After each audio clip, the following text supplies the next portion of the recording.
¿Has necesitado de algún servicio del Estado peruano, conforme o defraudado con el resultado?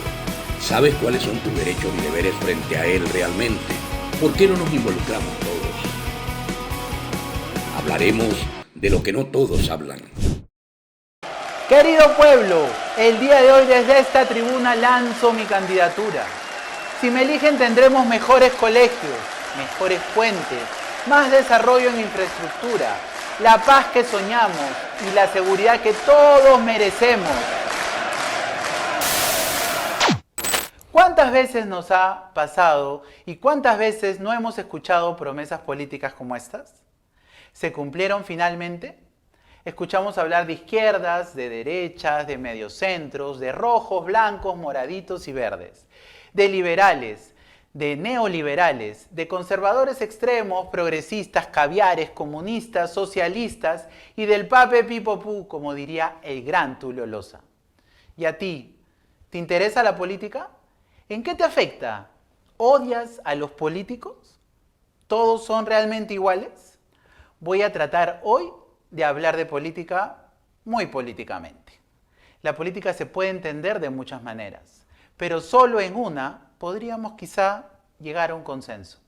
La política debe hacer la convivencia más cómoda y segura para encontrar soluciones a los problemas comunes de la sociedad. El arte de gobernar para todos, podríamos decirle. Hoy no parece que ese sea el caso. La política se ha convertido en una técnica para partidismos, muchas veces egoístas. Tiende a convertirse en un territorio de lucha por el poder, en la cual participan las fuerzas políticas con la intención de hacer prevalecer sus intereses particulares. Una posición muy marcada en el estudio de la política es el cambio del Perú en los últimos años. Al pasar de una situación autoritaria en la década de los 90 a un panorama más democrático, haciendo referencia con ello a la división de poderes, la libertad de expresión, la realización de unas elecciones justas y al proceso de descentralización. Con el apogeo de las redes sociales y los medios tecnológicos actuales, ¿es la política cada vez más individualista? ¿Te has puesto a pensar en esto? Los partidos quizá necesitan un rostro de moda que los represente. ¿Será esa la razón por la que se han debilitado tanto los partidos políticos peruanos en los últimos años hasta el punto de muchas veces haber llegado a desaparecer? Hoy en Señor Estado nos acompañará la doctora Lourdes Flores Nano, ex congresista de la República, 2 veces candidata a la presidencia del Perú y expresidenta del Partido Popular Cristiano, quien nos dará su visión de la política en el Perú y nos responderá estas interrogantes.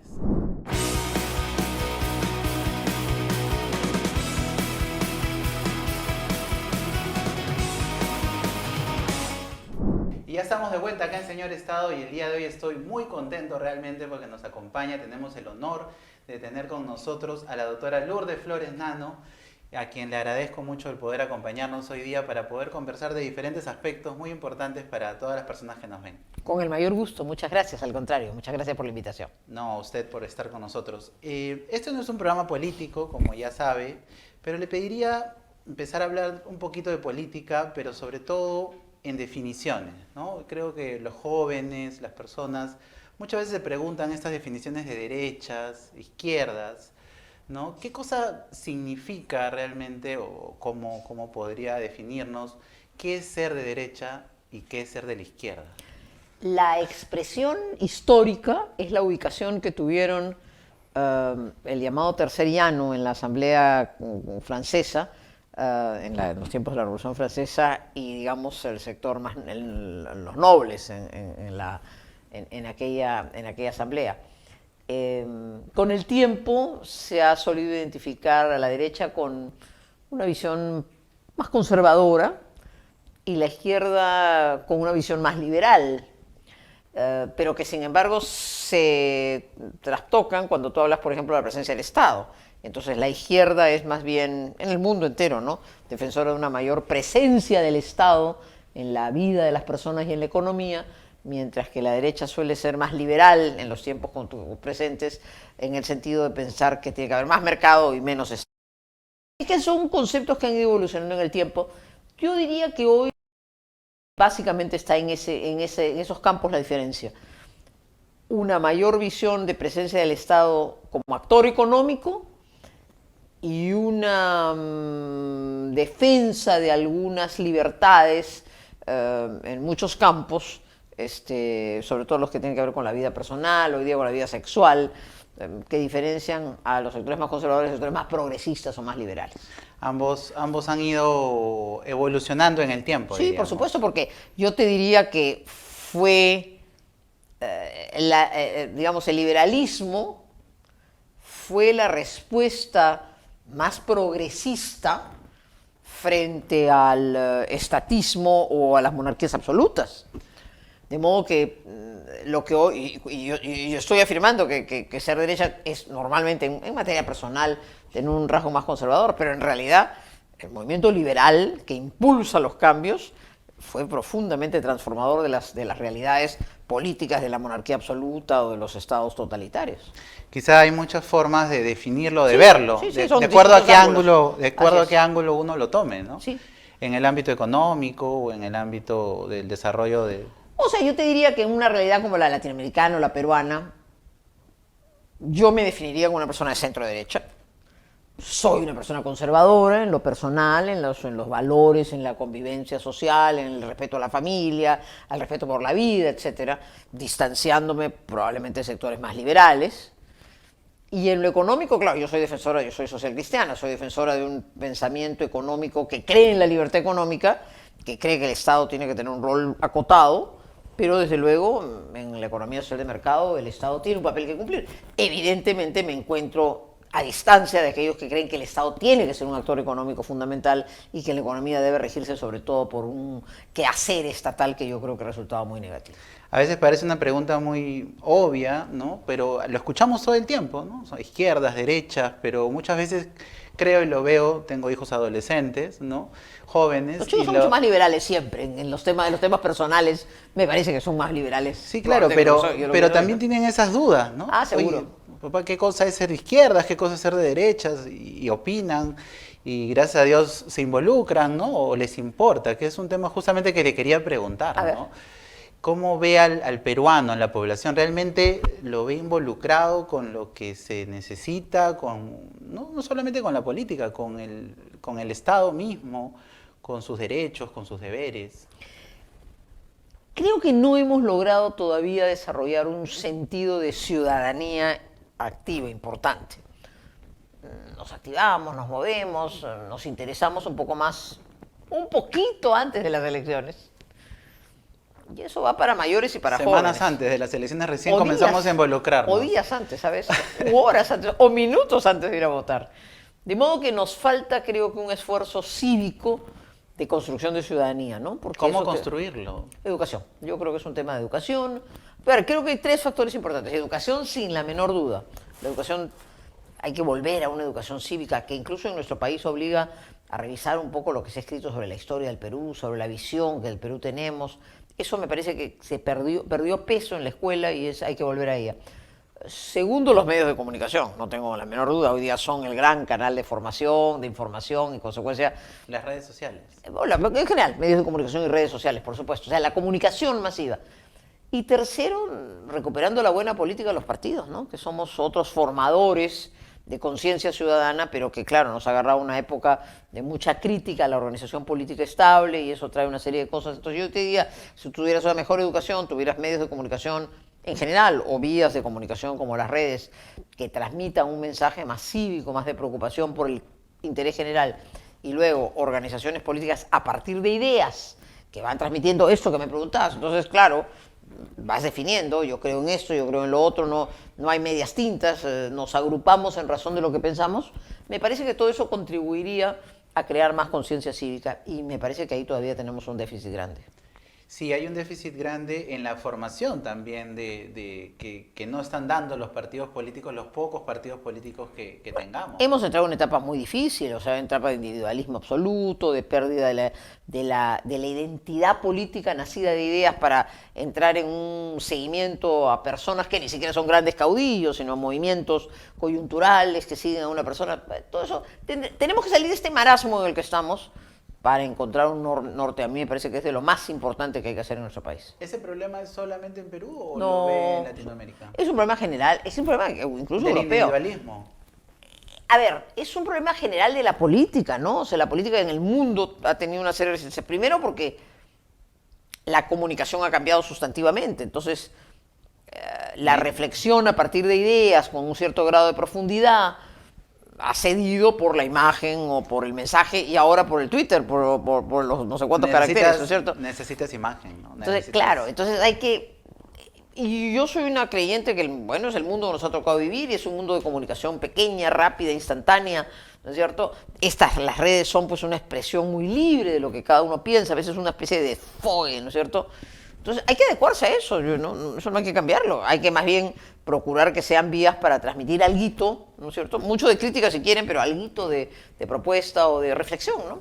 Entonces, claro, pero tienen que haber otros espacios, tendrían que haber otros espacios en que también se pondere y valore lo que significa la reflexión, el mirar las cosas con un poquito más de profundidad, ¿no?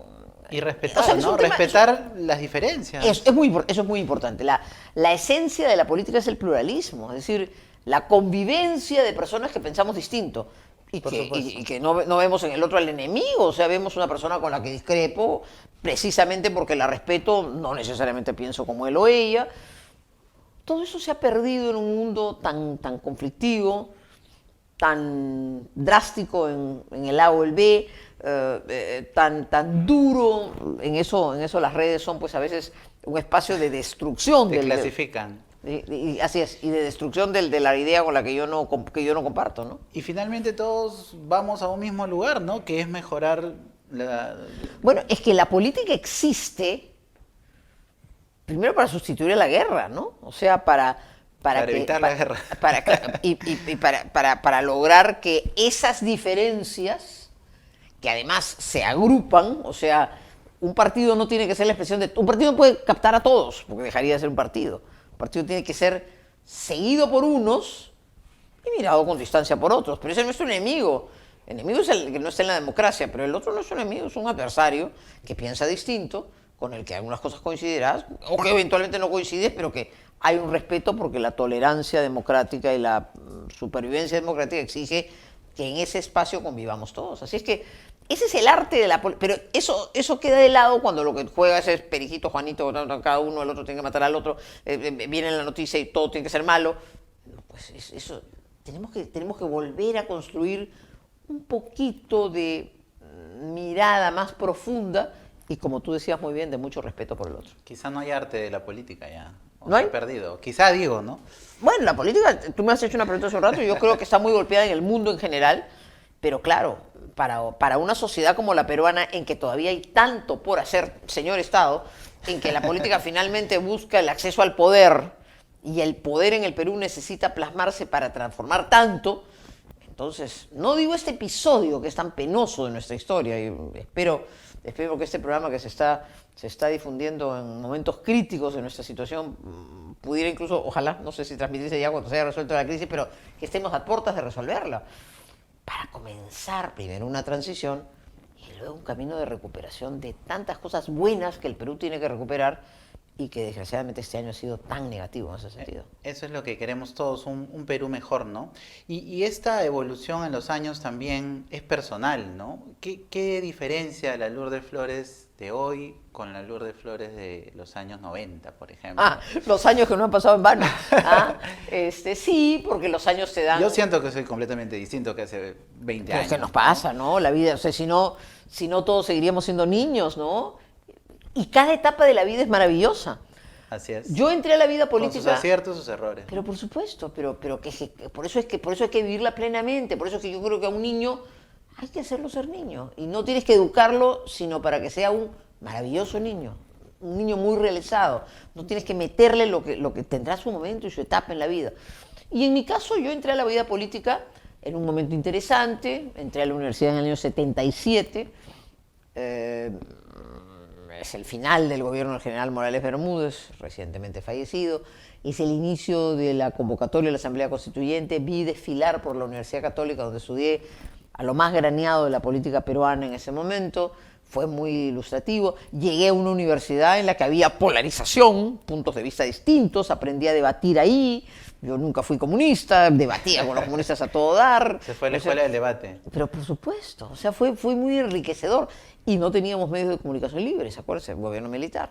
No había los famosos foros electrónicos. Claro, no, ni mucho menos, pero no, los espacios de televisión eran espacios manejados por la OSI, por la Oficina Central de Información. Entonces la universidad era un centro muy interesante de debate y de aprendizaje. Y yo agradezco a mi universidad que fue en ese sentido muy plural. Había gente muy ideológica de ambos lados, o de varios lados, de distintas posiciones, y eso fue muy enriquecedor. Pero siempre aprendí también, o por lo menos valoré mucho el que uno pudiera también, respecto del profesor, tener una distancia y ser respetado en sus ideas, porque esa es la esencia de la formación. Así es que, por supuesto, entre esa combativa de los 18 o 20 años, me ha tocado etapas muy duras, he sido durante mucho tiempo, en fin, opositora férrea de determinados momentos. Así es. Creí que esta iba a ser una etapa más tranquila, ¿no? Ya he cumplido 62 años, digamos, pensé que me tocaba una etapa más bien reflexiva. Nada, me ha tocado también el bochinche otra vez. Pero bueno, son los gajes del oficio. Ahora, hoy día estoy combativo y firme porque creo que hay que salir de este marasmo en el que estamos. Cuando salgamos habrá que mirar las cosas, por supuesto, de otra manera. Y la vida política, o la denominada vida política, ¿no? ¿Todos deberían tener una vida política, en cierta forma? ¿O Por lo es menos exclusivo de las personas que tienen que qué estar buen tema. involucradas? A ver, civismo, en el sentido de interesarme por lo público, todos. Te decía, creo que eso falla en la educación. O sea, uno debe pensar que te interesa lo colectivo, para que fijes la posición que quieras y para que no renuncies a tu derecho de salir adelante, de ser feliz. Ya que hacer político es un tema de vocación, ¿no? Pero yo sí estimularía a que mucha gente se meta en la política. Para mí ha sido una actividad de mucha realización. Claro, y ahí viene mi pregunta sobre, por ejemplo, los actores del y Estado, ¿no? Y este no es un partido, este es un programa político, caramba, ¿qué tal si lo fuera? ¿Ah? Imagínense. Y ahí viene mi pregunta sobre los actores, sobre los gestores públicos, importante. ¿no? Que lo he preguntado en algún programa también. ¿Qué tanto pueden diferenciarse o qué tanto tienen que ser políticos o qué tanto...? Excelente pregunta. Porque son funcionarios del Estado y no... Yo en eso lamento mucho que el esquema peruano no haya sido el del sistema, digamos, más clásico, francés de la administración pública, ¿no? Porque yo creo que ese es un civismo en los ciudadanos, pero en el Estado creo que su gran hándicap, su gran debilidad, es que no hemos fortalecido suficientemente la función y la carrera pública. Déjenme decirles, yo soy hija de un ingeniero agrónomo, que era un estupendo ingeniero agrónomo, pero que no era a diferencia de mi abuelo, un chacarero. Mi abuelo era chacarero, mi abuelo tenía su chacra en Huaral, murió huyéndose a Huaral en un accidente, ¿no? A los 80 y tantos años lo atropelló un carro por la altura del puente del ejército, yendo su chacra en Huaral, y una semana antes nos cuentan que se había caído el caballo, un chacarero, ¿no? Mi padre no, mi padre era un estupendo ingeniero, desarrolló un proyecto de palma aceitera importantísimo en el Manití, en Iquitos. Antes estuvo en la exploración de la misma palma en Tocacha. En fin, les digo para que sepan que quería mucho, pero ¿qué fue él? Fue un hombre de la administración pública, técnico, ¿no? En el área de investigación, fue promotor de la agroindustria. O sea, es un hombre que me educó y que mantuvo nuestro hogar. Siempre lo vio como un funcionario público. Es que vivió, trabajó para él.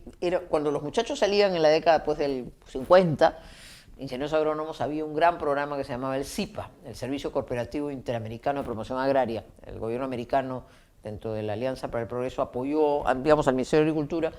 Y entonces, claro, muchachos como él salían y salían de la Universidad Agraria y se fueron a trabajar. Él fue 2 años subextensionista,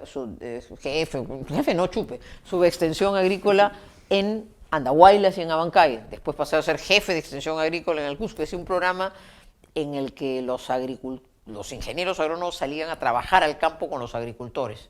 Y a partir de ahí vino toda una carrera en el Estado. ¿Por qué digo esto? Porque yo siempre he sostenido con enorme gratitud a la vida que nunca me ha faltado nada.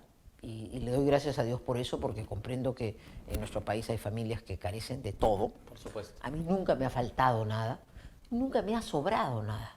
Razón por la cual soy en eso una típica persona de clase media, acostumbrada a trabajar, a procurar esforzarme, a cumplir con mis deberes, pero sin opulencia, nunca me ha faltado nada y nunca me ha sobrado nada. Y yo doy gracias a la vida esa formación. Y esa formación viene de un hombre que trajo con toda honestidad sus ingresos del Estado, ¿no es cierto? Por lo tanto, nunca fue millonario. No podía ser. Yo creo que un funcionario público no puede ser millonario, porque es un ingreso fijo y con salvo que seas una austeridad brutal para que te quede un ahorro importante, en general pero lo que sí tiene que ser es un... ¿Pero tiene que ser apolítico? No, Eso iba a preguntar. No. Servimos a la población. Yo creo que el servicio público, o sea, el Estado como aparato debe tener, por supuesto, un nivel que si tú lo graficaras yo lo pondría ministros, viceministros, secretario general, y te podría decir algunos directores generales, ¿no es cierto? Esa es la plana directiva que sí debe tener una rotación, fruto de la confianza. De la confianza, por algunos asesores, por supuesto, pero fruto de la confianza y de la rotación que la política supone. Pero luego deberías tener un mundo, un servicio público, una función pública muy profesional, bien pagada y no política. En que la carrera sea un estímulo, en que la llegada a la función pública sea una aspiración. Entonces tú dices, a ver, yo quiero trabajar en el Estado, sí, voy a trabajar 40 años de mi vida, 30 años de mi vida, no voy a ser millonario, pero voy a traer a mi hogar una estabilidad que me da trabajar para el sector público. Entonces, ese es un tema importante, eso ¿no? es una ¿Cuántos niños sueñan con ser funcionarios públicos? Mira, ¿no? Yo salí de la universidad en el año 83. ¿Cuántos sueñan con ser presidentes? ¿Cuántos sueñan con servir a su país? ¿Cuántos saben qué cosa es ser un congresista? ¿No? Ya, pero fíjate. En el Perú, al menos. Que son matices, pero quiero volver al tema del servicio público. Yo salí de la universidad en el año 83, años muy difíciles, muy, muy duros. Terrorismo tremendo, no había creo que no había una vocación. En el 90, por el servicio público, en el 90 le reconozco al Fujimorismo, a Alberto Fujimori, el haber creado unas islas de excelencia. No fue la transformación de todo el Estado, pero hubo unas, o sea, entonces yo tengo muchísimos compañeros que teníamos en ese momento, 27, 28, 29, digamos 30 años.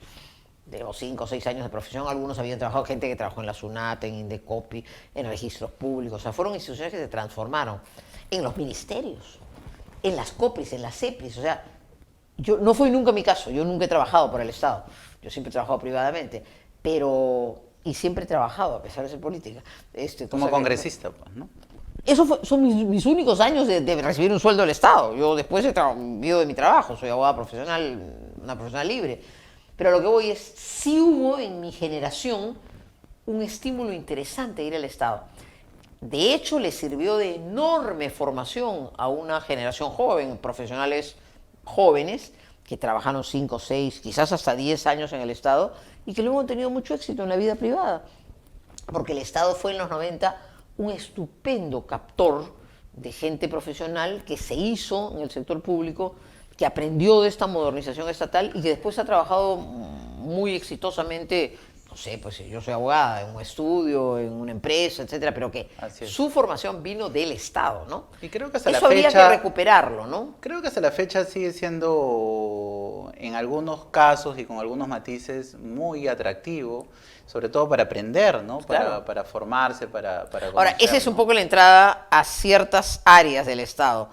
El asunto es que servir tendría que ser un captor de gente con talento para buscar el talento humano en la administración pública. Conversábamos fuera de cámaras, incluidos los niveles subestatales, gobiernos regionales, gobiernos municipales, donde esa profesionalización, me lo comentabas hace un rato, es doblemente necesaria. Así es que la no rotación. Exacto. La no rotación. Sí, así es. Entonces, inmediata, ¿no?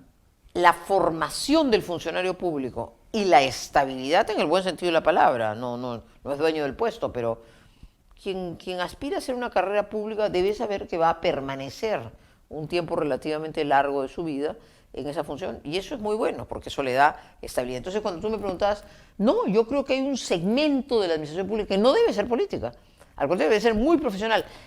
Eso en los estados más fuertes, la administración pública inglesa, británica, tiene pues un aparato estatal fortísimo, la francesa, distinto quizás, pero no. Finalmente somos servidores, ¿no? Claro, y entonces eso le da, hay un cambio político en los gobiernos, pero hay una administración que sirve al Estado Sólida. de manera permanente, sólida. Ahí hay una tarea Preparada, inmensa, ¿no? sí, hay una tarea inmensa por hacer, claro. Y es un Esa punto, es es un punto importante. esa es la de gran reforma modernización. pendiente, ¿no? Es uno de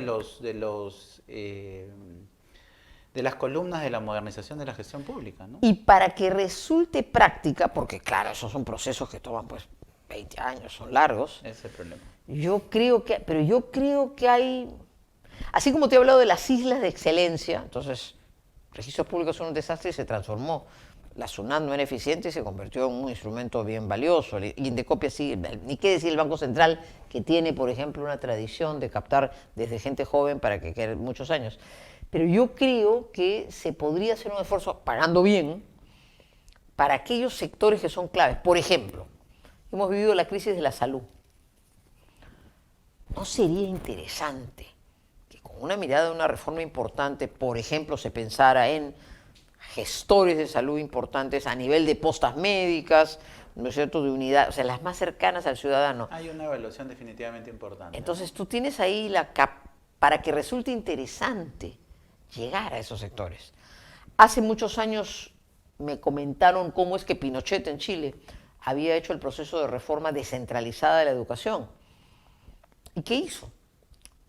Hizo un concurso, captó a jóvenes universitarios profesionales recién graduados en todos los campos, no profesores, también podían ser, pero administradores, sobre todo administradores, ingenieros. Durante un año los capacitó. Al cabo de ese año descentralizaron, ¿no? Entonces no me acuerdo cuántos municipios, no sé cuántos municipios eran.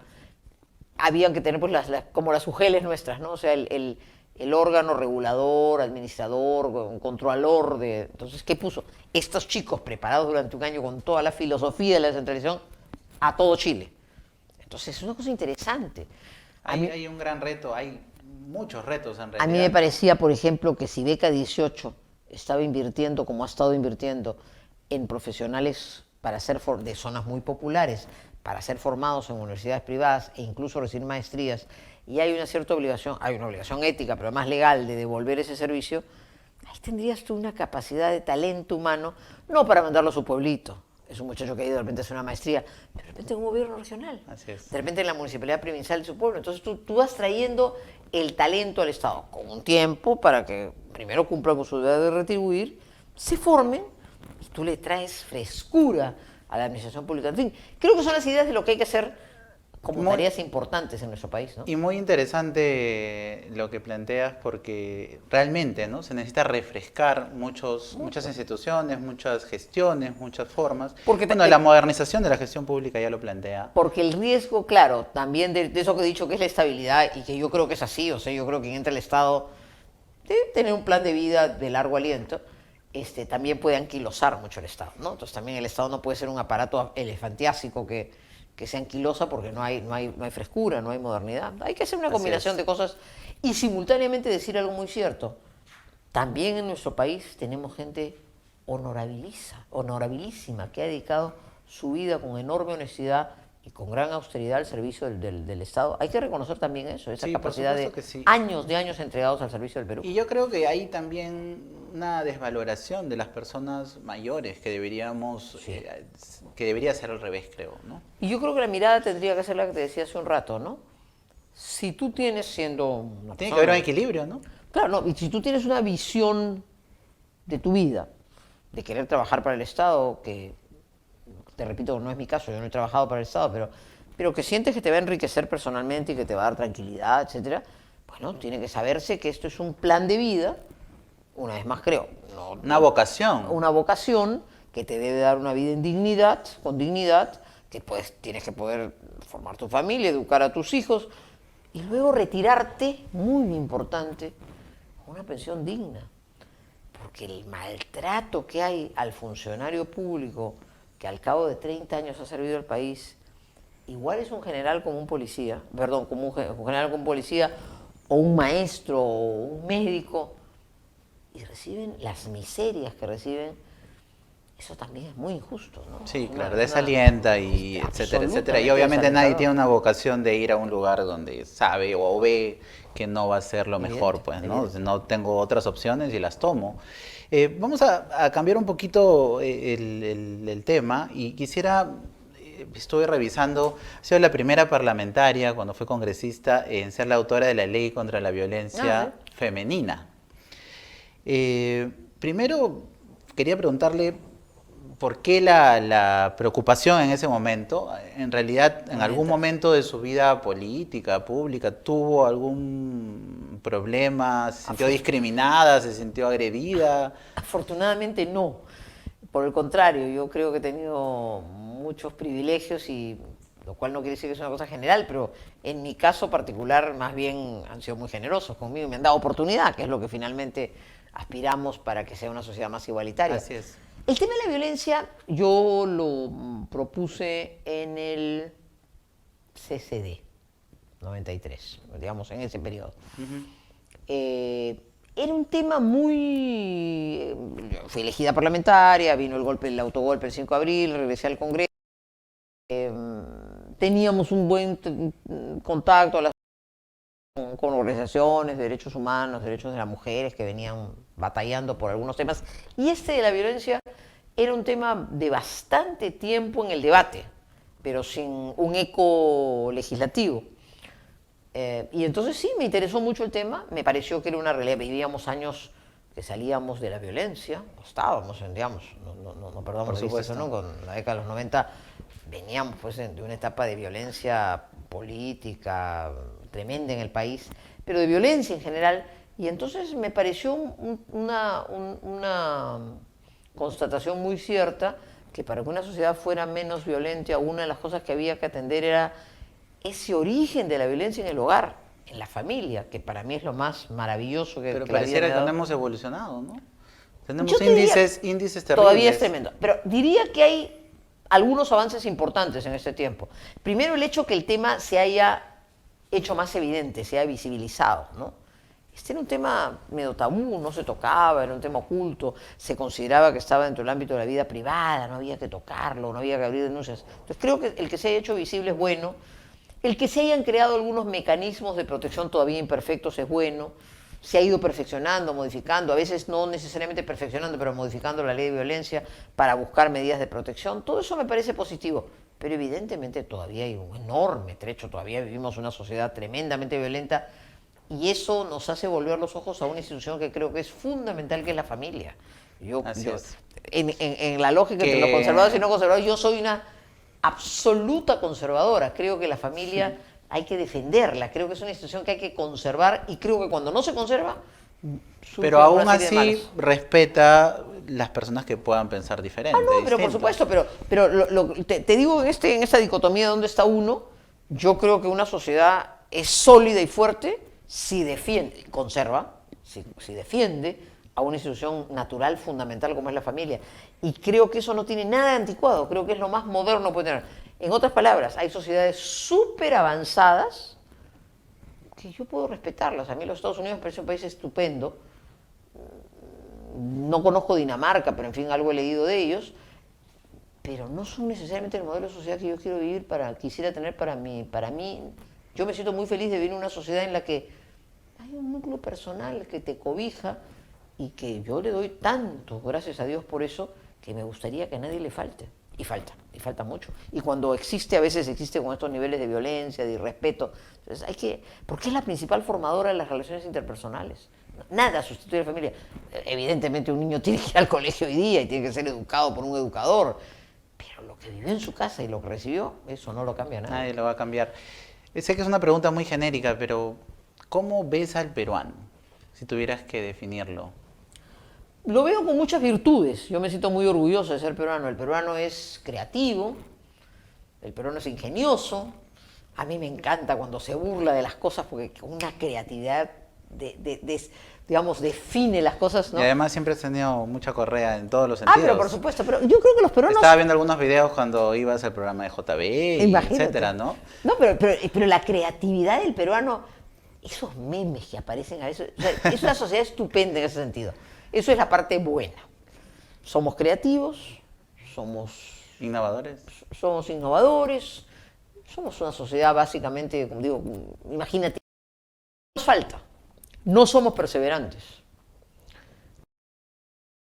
¿No? En eso tenemos más alemanes, más japoneses, no termina, dale, se sigue. Ante el primer fracaso, a nosotros nos gusta, ¿no es cierto?, renunciamos. El pase corto, ¿no es cierto? No los 90 minutos de pases largos y de corridos y basquetbolistas, ¿no? Un tiempo. O sea, nos falta esa disciplina de la perseverancia. Pero además... No y la vida es perseverar, ¿eh? Además, no ceder al fracaso, claro, ¿no? ¿Perdón? No ceder al fracaso, No sé, o al claro, primero, al nos segundo, al chupamos tercero. rápido, eso sí. Todas las personas exitosas han fracasado infinidad de veces, ¿no? Y la vida, Márquez, qué sé yo, todas y las la personas. vida es eso. O sea, yo creo que el éxito en la vida es perseverar. Solo O sea, se aprende realmente del fracaso, ¿no? O sea, a mí me gusta el peruano creativo, inteligente, pero además chambero y tenaz, que los hay, muchísimos, ¿no? Por Y supuesto. Mujeres peruanas, muy populares, trabajadoras, esforzadas, dejan todo por los hijos. En la campaña del 2001 me contaron una encuesta que había hecho, algunas de esas cosas de lápiz de labios, esas empresas que habían medido en América Latina distintas, entrevistando a mujeres de sectores populares, con una sola pregunta: si a usted al final de mes le queda algo, ¿en qué lo invierte? Venía a saber si compraban lápiz de labios. Las venezolanas pericas todas se compraban lápiz de labios. La mujer peruana, cuando le preguntaban si a usted le queda, pues no sé, 10 soles, 15 soles, 100 soles a fin de mes, ¿qué hace? Educar a mis hijos, o guardarlo para la educación de mis hijos. Bueno, gracias a las mujeres. Esa es la mujer estamos acá, peruana, y ¿no? gracias a las mujeres Sí, claro. somos lo que somos hoy día, ¿no? Sin duda. Sin duda. Si yo fuera un director de cine, vamos Sí. a ponernos en ese supuesto, doctora Lourdes, y fuera a hacer una película sobre la historia del Estado peruano de los últimos 25 años. Esta pregunta está difícil, ¿ah? A ver, en los ¿Qué últimos título- 25 años. ¿Qué título le pondríamos a la película? El Estado se volvió flaco, pero un poco corrupto.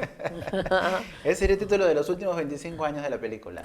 Sí, o sea, bajó, se perdió peso, ¿Irían a verla?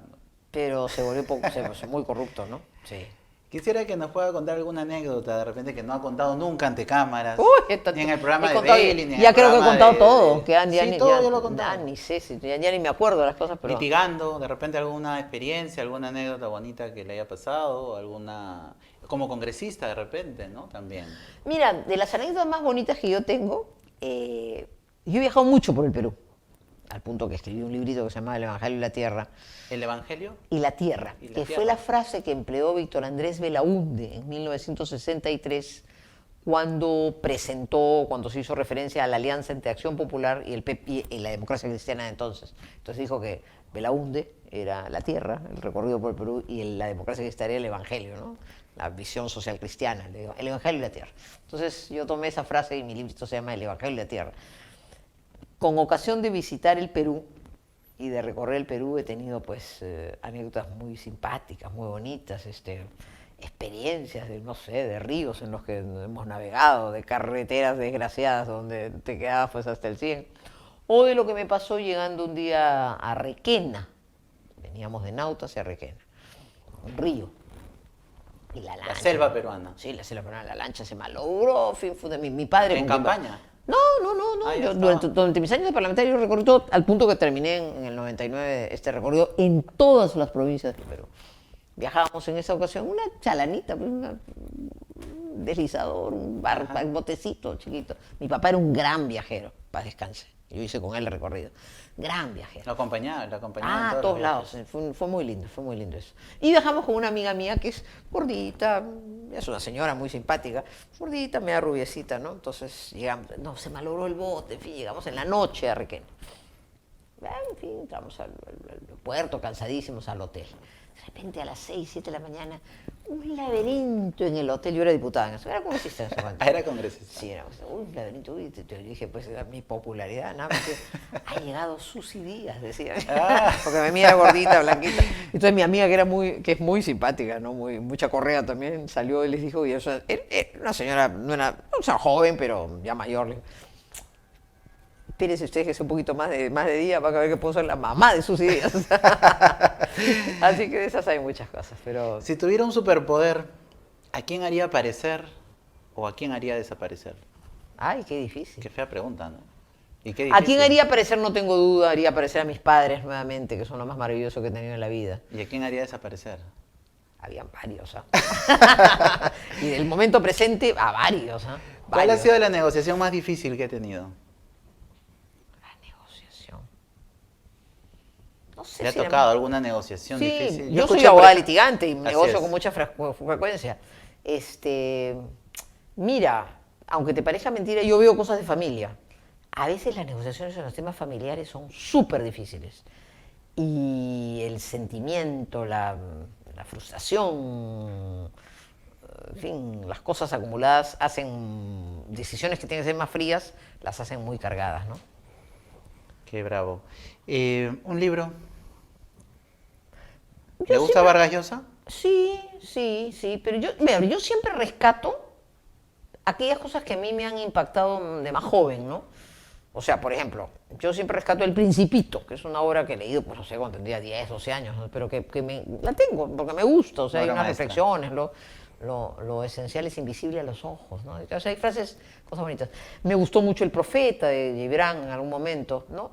Y en los últimos tiempos sí, por supuesto, he leído a los autores, a todos los del boom latinoamericano, Vargas Llosa me gusta, a veces ahora leo cosas muy prácticas. Acabo de terminar de leer, por ejemplo, una cosita, un librito chiquito, pequeño, que el hijo, un señor de la Puente, escribe, respecto al secuestro de su padre, ¿no? Se llama Los Checas en Lima.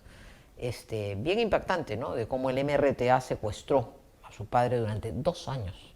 2 años, Qué tremendo. duro. Eso deben leer los jóvenes porque es un testimonio personal bien fuerte de lo que significó para ese ser humano y para su familia el drama de ese secuestro. Tremendo. Yo estoy muy agradecido que nos haya acompañado el día de hoy. Quiero concluir, siempre hacemos unas preguntas ping-pong. Yo A le ver. digo una palabra, usted me dice lo primero que se le venga a la cabeza. Una casa, Tranquilidad, estabilidad. sistema de justicia en el Perú, Muy lento. Congreso de la República, Nuestra defensa democrática. una persona que admira, ¿Vivo o muerto? Admiré muchísimo a Luis Bedoya Reyes, el fundador de mi partido. Yo me quedaré ahí. Es una de las personas a las que más he admirado. justo le iba a decir Luis Bedoya Reyes. Ah, bueno. Gran maestro, gran amigo. El PPC, Mi casa política en en su renacimiento. Vamos a comenzar el proceso de reinscripción y espero que muchos de ustedes nos puedan acompañar. le agradezco mucho habernos acompañado el día de hoy. Le pediría un mensaje final para todas las personas que nos están viendo, para todas las personas que quieren involucrarse de repente o que tienen una vocación de servir al país, que quieren involucrarse en el Estado, o quieren conocer más del Estado, ¿no? O un mensaje final ¿Cómo no? con Sí. su amplia experiencia y su amplia vida política. Gracias. Sé que este programa está dirigido a personas que tienen un interés por el Estado y los felicito. Yo creo que para transformar el Estado peruano, cosa que es indispensable, se necesita querer al Estado, tener interés por él. Yo vengo de un partido político, el PPC, que libró una batalla enorme por la libertad económica y por el mercado. Y creo que, no diré que ahora que estamos un poco tambaleando, pero logramos vencer. Pero creo que la tarea pendiente es la tarea del Estado, del buen Estado, del Estado en su dimensión correcta, del Estado eficiente, del Estado que sirve a la ciudadanía, por supuesto el Estado transparente, limpio, honesto. Así es que si hay una vocación por servir desde el Estado, hay que alentarla. Y para eso hay que prepararse y hay que seguir reflexionando sobre el que hacer. De modo que es muy grato para mí poder estar en este programa y comentar estas cosas porque siendo una persona que cree muchísimo en la libertad, muchísimo, creo que una sociedad como la nuestra necesita un Estado eficiente al servicio de la gente. Y espero que Dios me dé vida para ver que esa transformación se pueda comenzar a enrumbar. Son procesos que toman tiempo. Mucha suerte y felicitaciones por este programa. Yo creo que sí, y le agradezco mucho el habernos acompañado hoy día y le deseo todos los éxitos Gracias. en las gestiones futuras que tenga. Muchas Esto ha sido todo en Señor Estado en la entrevista. Les agradecemos haber estado con nosotros y seguimos en el siguiente bloque.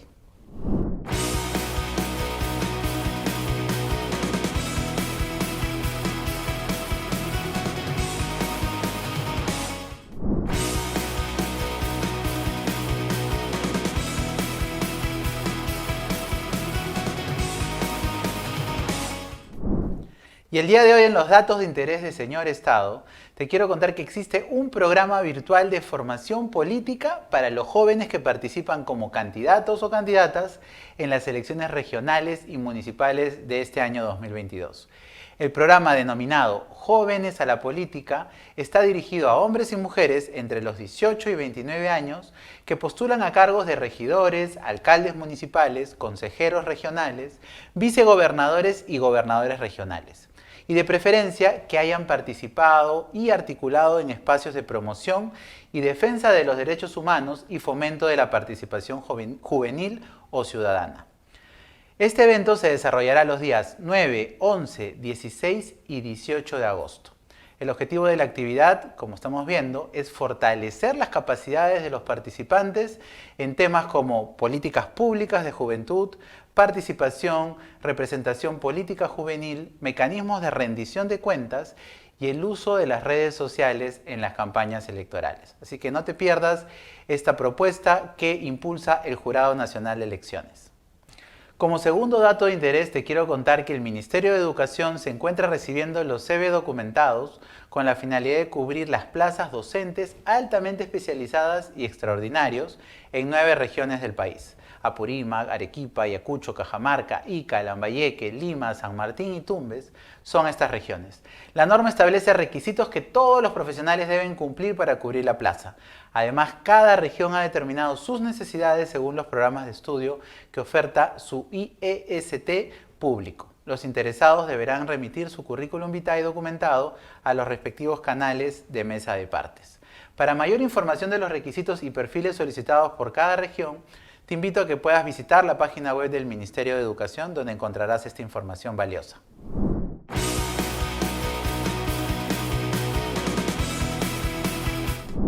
Muchas gracias por acompañarnos en este nuevo episodio de Señor Estado. No te olvides seguirnos en nuestras redes sociales y suscribirte a nuestro canal de YouTube.